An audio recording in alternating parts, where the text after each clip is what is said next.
దేవుని పరిశుద్ధ నామమునకు మహిమ కలుగునుగాక. కూడి వచ్చిన మీ అందరికీ యేసు ప్రభు నామములో నా ప్రేమాభివందనాలు. ఈరోజు ఆరాధన వర్తమానానికై 84వ కీర్తనను మార్చి చదువుకుందాం. పోయినసారి 84వ కీర్తన పూర్తిగా ధ్యానించలేకపోయాం కాబట్టి ఈ వారం కూడా మనము 84వ కీర్తనను ధ్యానం చేసుకుందాం. 84వ కీర్తన. సైన్యములకు అధిపతి వగు యెహోవా, నీ నివాసములు ఎంత రమ్యములో! యెహోవా మందిరావరణములను చూడవలనని నా ప్రాణము ఎంతో ఆశపడుచున్నది. అది సొమ్మసిల్లుచున్నది. జీవము గల దేవుని దర్శించుటకు నా హృదయమును నా శరీరమును ఆనందముతో కేకలు వేయుచున్నవి. సైన్యములకు అధిపతి ఒక యెహోవా, నా రాజా, నా దేవా, నీ బలిపీఠమునొద్దనే పిచ్చుకలకు నివాసము దొరికెను. పిల్లలు పెట్టుటకు వానకోవెలకు గూటి స్థలము దొరికెను. నీ మందిరమందు నివసించువారు ధన్యులు, వారు నిత్యము నిన్ను స్తుతించెదరు. నీ వలన బలమునందు మనుష్యులు ధన్యులు, యాత్ర చేయు మార్గములు వారికి అతి ప్రియములో. వారు బాకా లోయలో బడి వెళ్ళుచు దానిని జలమయముగా చేదురు. తొలకరి వాన దానిని దీవెనలతో కప్పును. వారు నానాటికి బలాభివృద్ధి నొందుచు ప్రయాణం చేయుదురు. వారిలో ప్రతివాడును సియోనులో దేవుని సన్నిధిని కనబడును. యెహోవా, సైన్యములకు అధిపతి ఒక దేవా, నా ప్రార్థన ఆలకింపుము. యాకోబు దేవా, చెవియకుము. దేవా, మా కేడమా దృష్టించుము. నీవు అభిషేకించిన వాని ముఖమును లక్షింపుము. నీ ఆవరణములో ఒక దినము గడుపుట 1000 దినముల కంటే శ్రేష్టము. భక్తిహీనుల గుడారములలో నివసించుట కంటే నా దేవుని మందిర ద్వారమునొద్దనుట నాకు ఇష్టము. దేవుడైన యెహోవా సూర్యుడును కేడెమునై ఉన్నాడు. యెహోవా కృపయు ఘనతయు అనుగ్రహించును. యథార్థముగా ప్రవర్తించు వారికి ఆయన ఏ మేలును చేయక మానుడు. సైన్యములకు అధిపతి వగు యెహోవా, నీ యందు నమ్మిక ఉంచువారు ధన్యులు. ప్రార్థన చేసుకుందాం. ప్రభు మనందరితో మాట్లాడినట్లుగా మనం ప్రభువుని సహాయం చేయమని అడుగుదాం. అందరు తలలో ఉంచండి. దయగలిగిన తండ్రి, ప్రేమగల ప్రభువా, గొప్ప దేవా, గొప్ప తండ్రి, మన ఆయన నీ పాదములకు వందనాలు, స్తుతులు, స్తోత్రాలు చెల్లిస్తుంటున్నాం తండ్రి. ఈ విధంగా తండ్రి ఏప్రిల్ నెల మొదటి ప్రభు దినం వరకు మమ్మల్ని సజీవ లెక్కలో ఉంచావు, ఆరోగ్యం ఇచ్చావు, ఆయుష్నిచ్చావు. మా చుట్టూ పరిస్థితులు ఎంతో భయంకరంగా ఉన్నాయి తండ్రి. అయినప్పటికీ నీవు నీ మందిరంలోనికి మమ్మల్ని ప్రవేశింపజేసావు నాయన.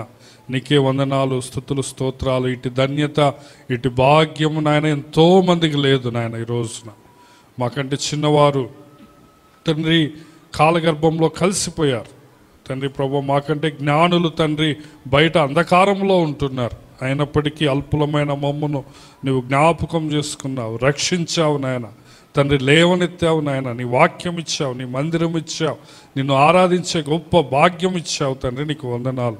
ఏమిచ్చి నీ రుణము తీర్చుకోగలము తండ్రి. నిన్ను ఆరాధించడానికి నాయన నీ వాక్యము నుంచి మాకు కావలసిన ప్రేరణ, బలము, ఆత్మ సహాయం మీరు దయచేయమని ప్రార్థిస్తుంటున్నాం.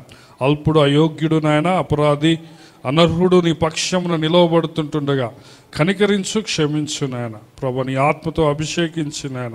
నీ బంగారు నోటికి మట్టి బూరను సాధనముగా వాడుకొనమని ప్రార్థిస్తూ మమ్మల్ని మేము తగ్గించుకుంటూ నాయన, నన్ను నేను నీ పాదముల వద్ద పడవేసుకుంటూ మీరు మాత్రమే కనపడాలి తండ్రి, మీ స్వరం మాత్రమే వినపడాలని నీ పాదముల దగ్గర గోజాడుతూ యేసయ్య శక్తిగల నామములో ఈ మనవులన్నీ అడిగి పొందుకొని ఉన్నాము మా ప్రియా పరమ తండ్రి, ఆమేన్. ప్రభునందు ప్రియమైన దేవుని బిడ్డలారా, మనము పోయిన వారము 84వ కీర్తన ప్రారంభ వచనాలను కొన్నిటిని ధ్యానించాము. ముఖ్యంగా నేను ఈ యొక్క రచయితలు అనవచ్చు, ఈ యొక్క కోరహు కుమారులు ఎవరు అన్న సంగతిని నేను మీకు జ్ఞాపకం చేస్తూ వచ్చాను కదా. కోరహు కుమారులు ఎవరో స్పష్టంగా తెలియదు, కానీ బైబిల్ పండితుల మధ్య భేదాభిప్రాయాలు ఉంటాయి. చాలా వరకు ఏమంటారంటే ఈ యొక్క సంఖ్యాకాండం 16వ అధ్యాయంలో ఉన్న కోరహు కుటుంబంలో విడిచిపెట్టబడిన ఆ చిన్న పిల్లల నుంచి వచ్చిన తరాలే కోరహు కుమార్తెలు అంటారు. ఆ విషయాన్ని నేను పోయిన వారం చెప్తూ వచ్చాను. కాబట్టి నీ యొక్క పితరులు ఏ విధంగా ఉన్నా, నీ బ్యాక్గ్రౌండ్ ఏ విధంగా ఉన్నా కదా, నీవు ఏమాత్రము సాకులు చెప్పకుండా నీ యొక్క జీవితానికి నీవే ఆన్సరబుల్ అని, నీ యొక్క జీవితానికి నీవే బాధ్యత వహించాలి. నీ తల్లిదండ్రులు కాదు, నీ పరిస్థితులు కాదు, నువ్వు పెరిగిన వాతావరణం కాదు, నువ్వు వెళ్ళిన స్కూలు, కాలేజీ, హాస్టల్ అంతకంటే కాదు. నీ జీవితానికి నీవే బాధ్యత వహించాలని కౌరవ కుమారులు మనకు జ్ఞాపకం చేస్తున్నారు. హల్లెలూయా. ఆ విధంగా అటువంటి వంశములో నుంచి వచ్చిన కౌరవ కుమారులు గొప్ప భక్తులయ్యారు, దేవుని మందిరాన్ని ప్రేమించేవారుగా మారారు. హల్లెలూయా. ఇదే విషయము నేను వారి కౌరవ కుమారుల మొదటి కీర్తన అయిన 42 నుంచి కూడా జ్ఞాపకం చేశాను కదా. 42లోనూ మనం ఏమి చూస్తామంటే దేవుని సన్నిధి కోసం వారు ఎంత ఆశ కలిగి ఉన్నారో, ఎంత తృష్ణ కలిగి ఉన్నారో మనము జ్ఞాపకం చేసుకుంటాం కదా. కోరహ అయితే మాత్రము దేవుని సన్నిధి మీద, దేవుని సన్నిధిలో అభిషేకించబడిన మోషే నాయకత్వం మీద తిరుగుబాటు చేశారు. కానీ ఆ తరము నుంచి, ఆ బ్లడ్లో నుంచి వచ్చిన పిల్లలు గొప్పగా దేవుని మందిరాన్ని ప్రేమించేవారుగా మారారు. దేవుని సన్నిధి అంటే గొప్ప తృష్ణ, దుప్పి నీటి వాగుల కొరకు ఆశపడినట్లు వారు ఆశపడే వాళ్ళుగా మారారు. అందువలన ఈ యొక్క 400-500 సంవత్సరాలు వచ్చేసరికి వాళ్ళ తరంలో పిల్లలు రాసిన కీర్తనలన్నీ ఈ కీర్తన గ్రంథములో 11 కీర్తనలు మన కొరకు పొందుపరచబడ్డాయి కదా. ఈ 84వ కీర్తన మొదటి వచనము ఏమంటున్నా అంటే, సైన్యములకు అధిపతి వగు యెహోవా నీ నివాసములో ఎంత రమ్యములో, యెహోవా మందిరావరణములను చూడవలనని నా ప్రాణము ఎంతో ఆశపడుచున్నది, అది సొమ్మసిల్లుచున్నది. జీవము గల దేవుని దర్శించుటకు నా హృదయమును నా శరీరమును ఆనందముతో కేకలు వేయుచున్నవి అంటాడు. సేమ్ 42వ కీర్తనలో ఏ విధంగా కౌరవ కుమారులు దుప్పి నీటి వాగుల కొరకు నా ప్రాణము ఆశపడుతుందని కదా. ఆ యొక్క ఎండిన ఎడారిలో దాహం కోసము, నీళ్ళ కోసము ఏ జంతువైనా ఏ విధంగా ఆరాటపడుతుందో, నా ప్రాణము, నా శరీరము, నా హృదయం దేవుని సన్నిధి కోసము ఆరాటపడుతూ ఉంది, ఆశపడుతూ ఉందని కీర్తనకారుడు జ్ఞాపకం చేస్తున్నాడు. హల్లెలూయా. నా మనసులో మాత్రమే ఉన్నది అనటం లేదు, నా హృదయము, నా శరీరము కూడా హల్లెలూయా ఆనందముతో కేకలు వేయుచున్నది కదా. నా యొక్క కొంతమంది అంటారు, పనికి పోయినా కానీ నా మనసంతా చర్చిలోనే ఉన్నది అంటారు.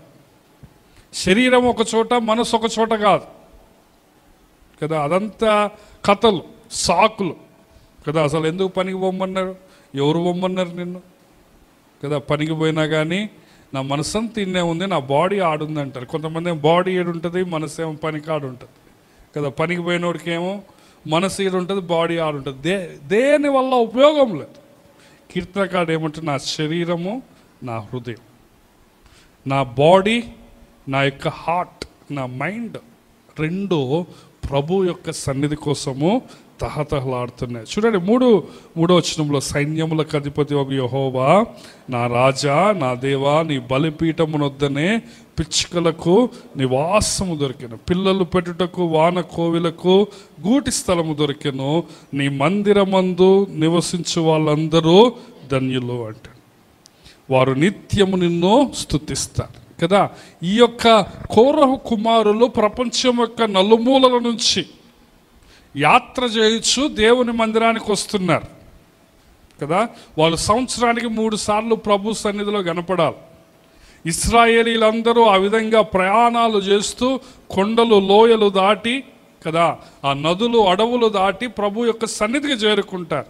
ఆ ప్రభు యొక్క సన్నిధికి చేరినప్పుడు ఆ గుడారములో, ఆ ఆవరణములో కదా, మనకందరికీ తెలుసు దేవుని యొక్క మందిరము 3 భాగాలుగా విభజింపబడ్డది. ఆవరణము, పరిశుద్ధ స్థలము, అతి పరిశుద్ధ స్థలం. అందుకే నీ నివాసములు అంటాడు కదా. సో ఆ ఆవరణంలో చూసినప్పుడు కొన్ని పిచ్చుకలు, కొన్ని గువ్వలు కదా, కొన్ని చిన్న చిన్న పక్షులు గూళ్ళు పెట్టుకొని కనపడతా ఉన్నాయి కీర్తనకారుడికి. సో కీర్తనకారుడికి వాటిని చూసినప్పుడు ఎక్కడ లేని అసూయ వచ్చింది. కీర్తనకారుడు ఏమంటున్నాడంటే, మేమైతే ఎంతో దూరం నుంచి ప్రయాణం చేస్తూ ప్రభు సన్నిధికి వస్తున్నాం, కానీ ఈ పక్షులు ప్రభు యొక్క మందిరములోనే 24 గంటలు ఉంటున్నాయి. హల్లెలూయా. అవి ఎంత ధన్యులు, అవి ఎంత ధన్యమైన జీవులు అని కీర్తనకారుడు అసూయ పడుతున్నాడు. సో కీర్తనకారుడికి ఈ పక్షులు చూసినప్పుడు, ఈ పిచ్చుకలకు చూసినప్పుడు కదా. ఈ కోవెల గువ్వలకు చూసినప్పుడు కీర్తనకాడు అవి ఎంత ధన్యమైనవి అని అసూయపడుతున్నాడు. మనలో నిజంగా అటువంటి ఆశ ఉన్నదా? నీ యొక్క విశ్వాసము, నీ యొక్క భక్తి, నీలో ఉన్న పరిశుద్ధత దేవుని సన్నిధి మీద నీకు ఎంత ఆశ ఉన్నది అన్నది దాని మీద ఆధారపడి ఉంటుంది. దేవుని సన్నిధి గురించి, దేవుని మందిరం గురించి నీకు ఆశ లేదనుకో, ఆరాటం లేదనుకో, నీవు నులివెచ్చని జీవితంలో ఉన్నావని అర్థం.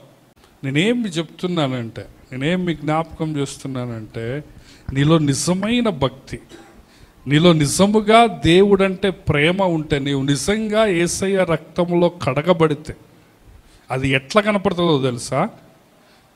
దేవుని మందిరం మీద నీకు ఎంత ఆశ ఉన్నది, దేవుని మందిరం మీద నీకు ఎంత ఆసక్తి ఉన్నది, దాని మీదనే అది కనపడుతుంది. నేను నిజంగా యేసయ్య బిడ్డనని చెప్పి మందిరం అంటే ఎటువంటి ఆసక్తి, ఆశ, ఆరాటము, ఆత్రము లేదనుకోండి, నువ్వు చెప్పే మాటలన్నీ నీటి మీద రాతలే. అంటున్నారా? నిజమైన భక్తి దేవుని సన్నిధికి నిన్ను తీసుకొని వస్తుంది. హల్లెలూయా. సో కీర్తనకారుడు ఎంత ఆశపడుతున్నాడో చూడండి, పక్షులను చూసే కదా. పక్షులు ఎక్కడ తిరిగినా కానీ ఆ వాటి గూటిలోకి అవి పోతాయి, అవునా కదా కదా. ఎటు తిరిగి వచ్చినా కానీ అవి ఎక్కడికి పోతాయి చెప్పండి? గూట్లో పోతాయి. మనం కూడా ఆడికి పనికి పోయి వచ్చినా కానీ లాస్ట్కి ఈవినింగ్ మన ఇంటికి వస్తాం కదా. సో దేవుని మందిరం అంటే అట్టిది అని మనకు అర్థమవుతా ఉంది. ఇక్కడ మనం ఎటు పోయి వచ్చినా కానీ మనకు కావలసిన విశ్రాంతి, మనకు కావలసిన నెమ్మది, మనకు కావలసిన ఆశీర్వాదము, ధన్యత, సంతోషము దేవుని మందిరంలోనే దొరుకుతాయి. ఇది మనకు గూడు లాంటిది. హల్లెలూయా. మనకు బయట ఎక్కడ తిరిగిన, అందుకే కిందకు వచ్చేసరికి ఏమంటాడు? నీ ఆవరణములో ఒక దినము గడుపుట 1000 దినముల కంటే శ్రేష్టము. 10వ వచనం, భక్తిహీనుల గుడారములో నివసించుట కంటే నా దేవుని మందిర ద్వారమునొద్ద నుండుట నాకు ఇష్టం. సో నువ్వు ఎక్కడ తిరిగినా, ఏ పని మీద, భక్తిహీనుల గుడారాల్లో కొన్నిసార్లు నివసించటానికి వెళ్ళిపోవచ్చు. 1000 దినాలు బయట ఉన్నా కానీ పని మీద,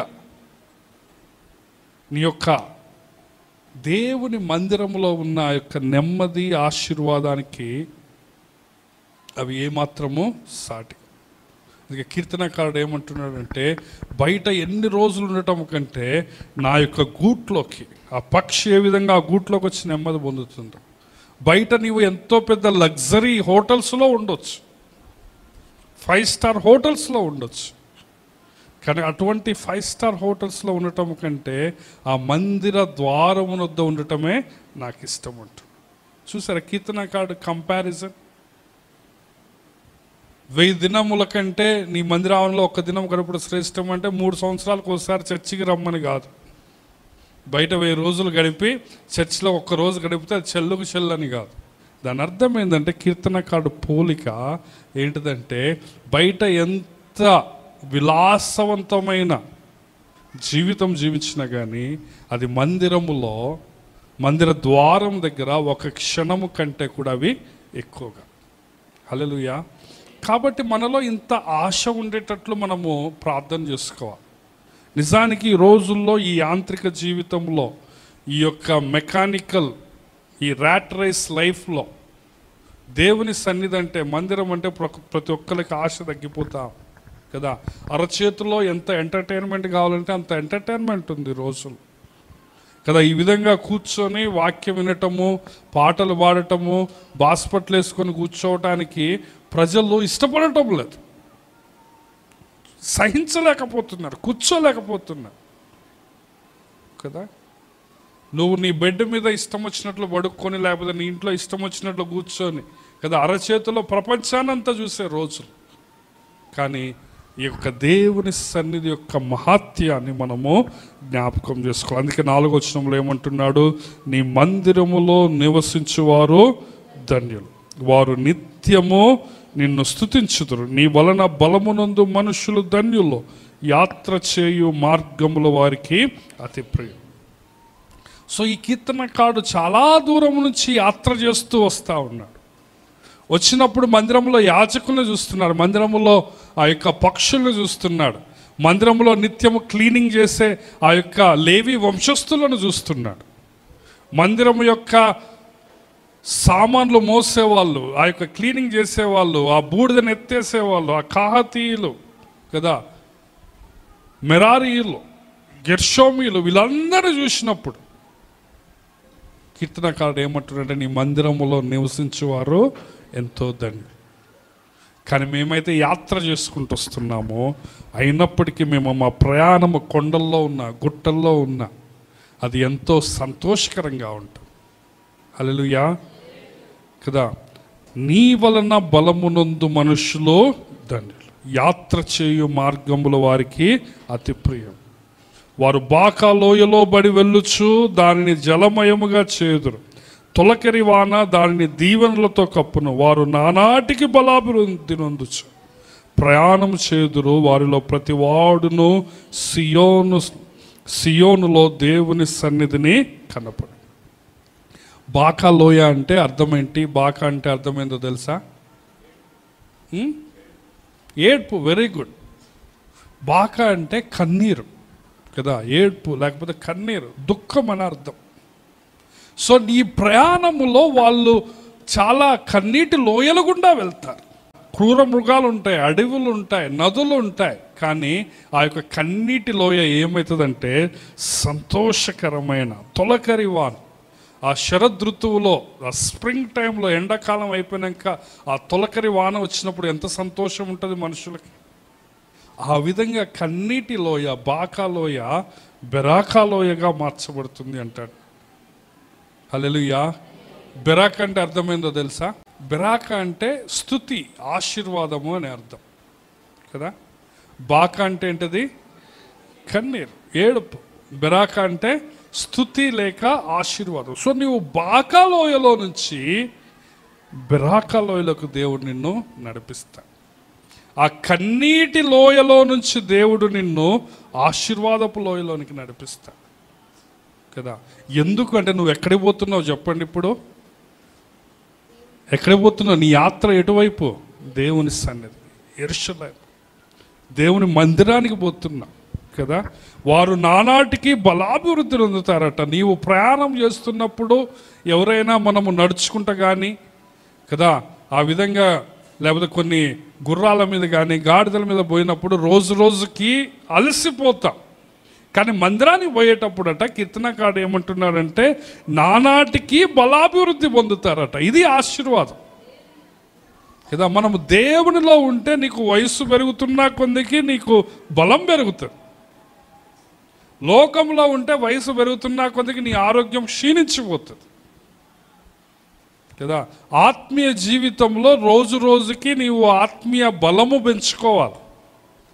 నీ యొక్క దేవుని జ్ఞానములో నీవు అభివృద్ధి పొందాల, వాక్య జ్ఞానములో అభివృద్ధి పొందాల. నీవు రోజు రోజుకి దేవుని వలన బలం పొందాలి. వారు నూతన బలము పొందుతారు అంటారు యెషయా గ్రంథం. వారు పక్షిరాజు వలె రెక్కలు చాపి పైకి ఎగురుతారు, సొమ్మసిల్లక పరుగెత్తదు, అలయక నడిచిపోదు కదా. ప్రియమైన దేవుని బిడ్డలారా, వారు పక్షిరాజు వలె ప్రతిరోజు నూతన బలం పొందుకోవాలి, నూతన కృపను పొందుకోవాలి, నూతనమైన ఆశీర్వాదాలు పొందుకొని మనం ఏం కావాలంటే నానాటికి బలాభివృద్ధి పొందాలి. ఇది దేవుడి సన్నిధిలో ఉన్న ఆశీర్వాదాలు. ఈ కీర్తనలో దేవుని సన్నిధిలో ఉన్న ఆశీర్వాదాలు మనకు కనపడుతున్నాయి. హల్లెలూయా. 5వ వచనంలో ధన్యులు అంటాడు, 4వ వచనంలో ధన్యులు అంటాడు కదా. ఈ విధంగా 6వ వచనంలో దీవెనలు అంటాడు, 7వ వచనంలో కదా బలాభివృద్ధి అంటాడు. చూడండి దేవుని సన్నిధిలో ఎన్ని దీవెనలు ఉంటున్నాయో. ధన్యత అంటే ఏంటంటే ఆశీర్వాదం. హల్లెలూయా. మందిరానికి రావటం ధన్యత. ఈ రోజున కొంతమంది మందిరానికి రాకుండా పనులకు పోయారు. వాళ్ళకి 1000 రూపాయలు రావచ్చు, కానీ వాళ్ళు నిజమైన ఆశీర్వాదాన్ని పోగొట్టుకుంటున్నారు. గమనిస్తున్నారా? మందిరంలో ఉన్న ధన్యత మనకు అర్థం కావాలి, మందిరంలో ఉన్న బలము నీకు అర్థం కావాలి, మందిరంలో ఉన్న ఆ యొక్క దీవెనలు నీకు అర్థం కావాలి. కాబట్టి మన కన్నులు, ఆత్మీయ కన్నులు తెరవబడాలి. కీర్తనకారుడికి, భక్తులకు, దావీదుకు ఏ విధంగా మందిరం అంటే ఆశ ఉన్నది, మనకెందుకు ఉండటం లేదు అని మనం ఒకసారి పరీక్ష చేసుకొని, మన హృదయాలను పరీక్ష చేసుకొని, దేవా నా హృదయాన్ని నీవు సరిచేయి, నీ మందిరం అంటే నాకు సరి అయిన ఆశను దయచేయి, నీ మందిరం అంటే నాకు సరి అయిన ఆసక్తిని దయచేయి అని మనం ప్రార్థన చేసుకో. చూసారా, మనము దేవుని భక్తుల జీవితానికి మన జీవితము ఎంత దూరంలో ఉందో ఆలోచిస్తున్నారా? వారు దేవుని సన్నిధి అంటే ఎంత ఆశపడ్డారు, ఆరాటపడ్డారు, మనము ఎంత నిదానంగా ఉన్నా మనకు అర్థమవుతుందా కదా? మనము మన భక్తి జీవితంలో మనము మందకోడిగా ఉంటున్నాం. మనలో దేవుడు కోరుకొనిన విశ్వాసపు స్థాయి మనలో ఉండటం లేదు కదా. 8వ వచనం, యెహోవా సైన్యములకు అధిపతి వగు దేవా నా ప్రార్థన ఆలకింపు, యాకోబు దేవా చెవియొగ్గు, దేవా మా కేడమా దృష్టించుము, నీవు అభిషేకించిన వాని ముఖము లక్షింపము అంటున్నాడు. చూడండి 8-9 వచనాల్లో కీర్తనకారుడు ప్రార్థన చేస్తున్నాడు. దేవుణ్ణి సైన్యములకు అధిపతి వగు దేవా అంటున్నాడు, యాకోబు దేవా అంటున్నాడు, మా కేడమా అంటున్నాడు. చూడండి, ప్రభువుని ఆరాధించడానికి నీకు ఎన్ని విషయాలు దేవుడు ఈరోజు జ్ఞాపకం చేస్తున్నాడో నువ్వు ఒకసారి గుర్తుపెట్టుకోవాలి. పైన చూస్తే పైన ఏమంటాడు? 3వ వచనంలో సైన్యములకు అధిపతికు యెహోవా నా రాజా నా దేవా అంటాడు. చూడండి, దేవుణ్ణి ఏ విధంగా పిలుస్తున్నాడు. ఇది ఆరాధన అంటే. నా రాజా నా దేవ కదా. 15 రోజుల క్రితం చనిపోయిన ప్రవీణ్ పకడాల గారు ఈ డైలాగ్ అందరి మనసులో రింగ్ అవుతూ ఉంటుంది కదా. ఏమన్నాడు? హీ ఈజ్ మై కింగ్, నా రాజు, నా దేవుడు, నా ప్రభువు అన్నాడు. ఆయన హతసాక్షిగా దేవుని సన్నిధిలో ఉన్నాడు. హల్లెలూయా కదా. ఆ షాట్ అందరికీ ఊకే వైరల్, నా రాజు. చూసారా, ఇప్పుడు ఆయన రాజు దగ్గరికి పోయాడు. సో కీర్తనకారుడు ఏమంటున్నారు చెప్పండి? నా రాజా, సైన్యములకు అధిపతికు దేవ, నా దేవ అంటున్నాడు కదా. 8వ వచనంలో సైన్యములకు అధిపతికు దేవ, యాకోబు దేవ, మా కేడమ అంటున్నాడు. కేడమ అంటే అర్థం ఏంటంటే రక్షణ. కేడము అంటే రక్షించారు. దేవుడే మన రక్షకుడు అని అర్థం కదా. అభిషేకించిన వాడిని లక్ష్య పెట్టుము అంటే రాజుగారిని కూడా రాజుగారి కోసం ప్రార్థన చేస్తున్నారు. 10వ వచనం చూడండి, నీ ఆవరణములో 1 దినము గడుపుట 1000 దినముల కంటే శ్రేష్టం, భక్తిహీనుల గుడారములలో నివసించుట కంటే నా దేవుని మందిర ద్వారమునొద్ద నుండుట నాకు ఇష్టం కదా. పోయిన వారం నేను చదివించాను 27వ కీర్తన 4వ వచనంలో ఏమంటాడు కీర్తనకారుడు? యెహోవా యొద్ద ఒక వరము అడిగి తిని దానినే నేను వెదకుచున్నా కదా. నా జీవిత కాలమంతయు ఆయన ప్రసన్నతను చూడటానికి ఆయన మందిరములో నేను నివసింపగోరుచున్నాను కదా. ఇట్టి ఆశ మనలో ఉండాలి. దేవుని సన్నిధిలో మనము నిరంతరము జీవించాలి. ఆయన సన్నిధిలోనే మనం ఉండాలి. హల్లెలూయా. నువ్వు ఎక్కడికి పోయినా కానీ దేవుని సన్నిధి నీతో పాటు వచ్చేటట్లు నీ జీవితము ఆ విధంగా ఉండాలి. నీవు ఎంత పరిశుద్ధంగా ఉండాలంటే నువ్వు ఎక్కడికి పోతే నీ చుట్టూ దేవుని సన్నిధి ఉండాలి. 23వ కీర్తన చివరిలో దావీదు ఏమంటాడు? చిరకాలము నేను యెహోవా మందిరములో నివాసం, కృపాక్షేమములే నా వెంట వచ్చును, చిరకాలము నేను యెహోవా మందిరములో నివాసం చేస్తాను. చూసారా, భక్తుల ఆశ, భక్తుల కోరికలు, భక్తుల ఏమి వరం అడుగుతున్నారు వాళ్ళు, మన యొక్క ఆశలు, మన కోరికలు, మనం కోరుకునే వరాలు అర్థమవుతుందా? దేవుని యొద్ద ఒకటే వరం అడిగిన, అదేంటంటే ఆయన ప్రసన్నతను చూడాలి. ఆయన మందిరంలో నేను చిరకాలం నివసి. అందుకే ఈ 10వ వచనంలో ఏమంటున్నాడంటే భక్తిహీనుల గుడారములలో నివసించట కంటే నా దేవుని మందిర ద్వారమునొద్ద ఉండటము నాకు ఇష్టం. నీ ఆవరణములో 1 దినము గడుపుట 1000 దినముల కంటే శ్రేష్టం కదా. కాబట్టి దేవుని సన్నిధిలో ఎన్ని దీవెనలు ఉన్నాయో మనకు అర్థం కావాలి. 16వ కీర్తన 11వ వచనం నేను ఎప్పుడు జ్ఞాపకం చేస్తాను. నీ సన్నిధిలో సంపూర్ణ సంతోషము కలదు, నీ కుడి చేతిలో నిత్య సుఖశాంతులు కలవు అంటున్నాడు. నీ సన్నిధిలోనే సంపూర్ణమైన సంతోషం, ఆయన కుడి చేతిలోనే సుఖము శాంతి ఉన్నది. నీకు బయట దొరికే సంతోషము, బయట దొరికే సుఖము కంటే దేవుడిచ్చే సుఖము, దేవుడిచ్చే శాంతి, దేవుడిచ్చే ఆశీర్వాదాలు అవి నిజమైనవి, సత్యమైనవి, శాశ్వతమైనవి. బయట లోకములో వచ్చే సంతోషము అది తాత్కాలికమైనది, అది మాయ. వింటున్నారా? అది పాలులాగా కనిపించే సున్నము నీళ్ళు, అవి తెల్లగా ఉన్నాయంటావు, తాగుతావు, అది కల్తీ. బయట దొరికే సంతోషం. కానీ ఈ రోజుల్లో ప్రజలు బయట సంతోషానికే పోతున్నారు. కానీ నిజమైన సంతోషము, నిజమైన ఆశీర్వాదం, నిజమైన సుఖశాంతులు ఎక్కడున్నాయి చెప్పండి? దేవుడు. అవి నీవు రుచి చూచి గ్రహించి ఎరగాలి. హల్లెలూయా. నీ హృదయము ఆ విధంగా మార్పు చెందాలి, ఆ విధంగా ట్యూన్ కావాలి నీవు. ఎన్ని రోజులు ఇంకా ఆదివారం పనులకు పోవటం, ఎన్ని రోజులు దేవుని సన్నిధికి రండి అంటాం, ఎన్ని రోజులు మీరు బలవంతంగా రావటం, ఎన్ని రోజులు అన్న మమ్మల్ని అడుగుతాడు, అన్న మమ్మల్ని క్వశ్చన్ చేస్తాడని బలవంతంగా ప్రభు సన్నిధికి రావటం. ఆ స్థితి నుంచి మనము ఈ కోరహు కుమారుల భక్తి స్థాయికి ఎదగాలి. హల్లెలూయా. ఈరోజు 3-4 కుటుంబాలు 9, 5, 9, 10 కల్లా వచ్చారు. ఎంత సంతోషమైందో నాకు. దేవునికి వాళ్ళని బట్టి వందనాలు చెల్లిస్తున్నా కదా. 9, 5 కల్లా 3-4 కుటుంబాలు వచ్చారు కదా. అసలు ఈరోజు మొదటిసారి నేను మొదలు పెట్టేసరికి ఏ 10 అవుతుందో అని బాధపడుతూ వచ్చా, లేకపోతే 9:30 అవుతుందేమో అనుకున్నా. కానీ చూడండి, ఈ విధంగా మనం విశ్వాసంలో ఎదగాలి. ఎంత మంచిగా వాళ్ళు 3-4 కుటుంబాలు. ఇది ఎదుగుదల అంటే. ఈ విధంగా మనం ప్రభువులో ఎదుగుతూ ఉండాలి, ప్రభువులో ఆశీర్వదించబడుతూ ఉండాలి కదా. 36వ కీర్తన 8వ వచనం చదవండి, మనకందరూ తెలిసిన మాటలే. 36:8. నీ మందిరము యొక్క సమృద్ధి వలన వారు సంతృప్తి నొందుచున్నారు, నీ ఆనంద ప్రవాహములోనిది నీవు వారిని త్రాగిచున్నావు అంటున్నాడు. నీ సన్నిధిలోని సమృద్ధి వలన వారు సంతృప్తి నొందుచున్నారు. హల్లెలూయా.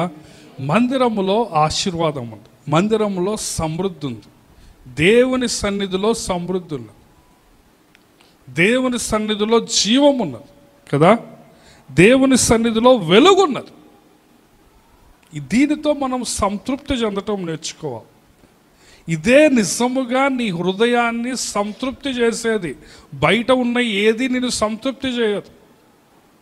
బయట ఉన్నది నీకు సంతృప్తి కావాలంటే మొదట కొంచెం తీసుకుంటే సంతృప్తి వస్తుంది, తర్వాత డోసు పెంచుకుంటూ పోవాలా, తర్వాత అది నిన్ను దినివేస్తుంది. అర్థమవుతుందా? లోకములో ఉన్నది, లోకంలో ఉన్న ఏ సంతోషం ఇచ్చో చూడండి. మొదట్లో వాడు ఒకటే సిగరెట్ తాగుతాడు, తర్వాత దాన్ని ఏం చేయాలి? వాడు పెంచుకుంటూ పోవాలా, లాస్ట్కి సిగరెటే నిన్ను కాల్చేస్తాడు. ఆల్కహాల్ అంతే, వ్యభిచారం అంతే. బయట దొరికే ఏ సుఖమైనా ఏ సంతోషమైనా అది కేవలము మాయా, తాత్కాలికమైనది, నిన్ను నాశనం చేసేది. కానీ దేవుని సన్నిధిలో దొరికే సుఖశాంతులు, దేవుని సన్నిధిలో దొరికే సంతోషము, నిత్య సంతోషము, నిత్య సుఖశాంతులలో ఏమున్నదంటే సమృద్ధి ఉన్నది.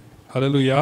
ఆ సమృద్ధి వలన మనము సంతృప్తి చెందాం కదా. 11వ వచనం, సమయం అయిపోతూ ఉంది కాబట్టి ముందుకెళ్దాం. 11వ వచనం, దేవుడైన యెహోవా సూర్యుడును కేడెమునై ఉన్నాడు, యెహోవా కృపయు ఘనతయు అనుగ్రహించును, యథార్థముగా ప్రవర్తించే వారికి ఆయన ఏ మేలునో చేయకమాను. నీవు దేవునితో నడుస్తూ ఉంటే, దేవుని సన్నిధికి నడుస్తూ ఉంటే, దేవుడట నీకు ఏ మేలు చేయకమానడట. అన్ని మేలులు చేస్తాడు.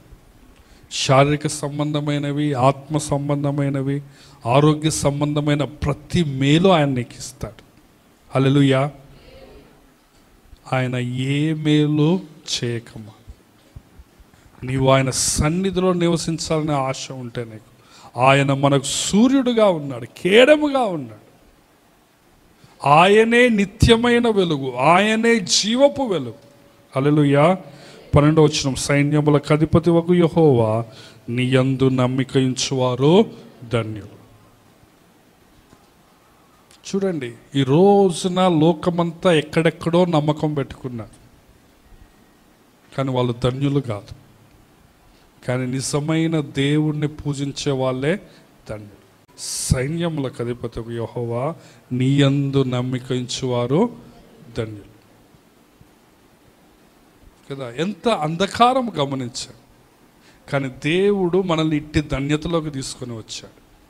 నిజమైన దేవుణ్ణి పూజించే ధన్యత కదా. 2వ కీర్తన 11, 12 వచనాలు, కుమారుని బుద్ధి పెట్టుకొనుడి, లేని ఎడల ఆయన కోపించినప్పుడు మీరు త్రోవ తప్పి నశించెదరు, కానీ ఆయనను ఆశ్రయించు వారందరూ ధన్యులు. కుమారుని ఎవరైతే ముద్దు పెట్టుకుంటారు, కుమారుని ఎవరైతే ఆరాధిస్తారు, కుమారుడి యొక్క సన్నిధికి ఎవరైతే వస్తారో వాళ్ళు ఎవరైతే చెప్పండి, ధన్యులు. ఆయనే మనకు సూర్యుడు. అంధకారములో నుంచి మనల్ని ఆయన జీవపు వెలుగులోనికి తీసుకొని వచ్చాడు కదా. పరలోకంలో ప్రకటన గ్రంథంలో ఏముంటుందంటే, అక్కడ సూర్యుడు ఉండడు, చంద్రుడు ఉండడు. గొర్రెపిల్లయ్యే వారికి నిత్యమైన వెలుగుగా, మహిమ ప్రకాశముగా ఉంటాడు. హల్లెలూయా. సో ఆయనే మనకు సూర్యుడు, ఆయనే మనకు నిత్యమైన వెలుగు. కాబట్టి ఈరోజు ప్రభువుని ఆరాధిద్దాం, ప్రభు యొక్క సిలువను జ్ఞాపకం చేసుకుందాం. మనం శ్రమల దినాల్లో ఉన్నాం. ఈ యొక్క లెంట్ డేస్లో సర్వలోకము సిలువను జ్ఞాపకం చేసుకుంటా ఉంటాం. మనము కూడా ప్రభు యొక్క సిలువను జ్ఞాపకం చేసుకుందాం. ప్రభు యొక్క సిలువ రక్తము ద్వారా దూరస్థులమైన మమ్మును, దూరస్థులైన మనలందరినీ ఆయన ఏం చేశారంటే ఈరోజు ఆయన సన్నిధిలోకి తీసుకుని వచ్చాడు. ఆయన రక్తాన్ని కార్చి నిన్ను తన బిడ్డగా చేసుకున్నాడు, నిన్ను ఆయన తన సన్నిధికి తీసుకుని వచ్చాడు. కాబట్టి మనం ప్రభువుని ఆరాధిద్దాం. ఆయన సైన్యములకు అధిపత్యగు దేవుడు, ఆయన నీ రాజు, ఆయన నీ దేవుడు, ఆయన యాకోబు దేవుడు, ఆయన సూర్యుడు, ఆయన కేడము, ఆయన దీవించేవాడు, ఆయన నిన్ను ధన్యునిగా చేసినవాడు కదా, నిన్ను ఆశీర్వదించే దేవుడు. కాబట్టి మనం ఈ మాటలన్నిటిని ఉపయోగించి ఆయన మన కేడము అని, ఆయన సైన్యములకు అధిపత్యగు దేవుడని, ఆయన మనకి బలాన్నిచ్చే దేవుడని, ఈ విషయాలన్నిటిని జ్ఞాపకం చేసుకుంటూ మనం ప్రభువుని ఆరాధిద్దాం. రండి, అందరం దయచేసి స్థల్లో ఉంచుదాం, కళ్ళు మూసుకుందాం. ఒకరి తర్వాత ఒకరము ప్రభువుని ఆరాధించుటకు దేవుడు మనకు సహాయం చేయనుగాక.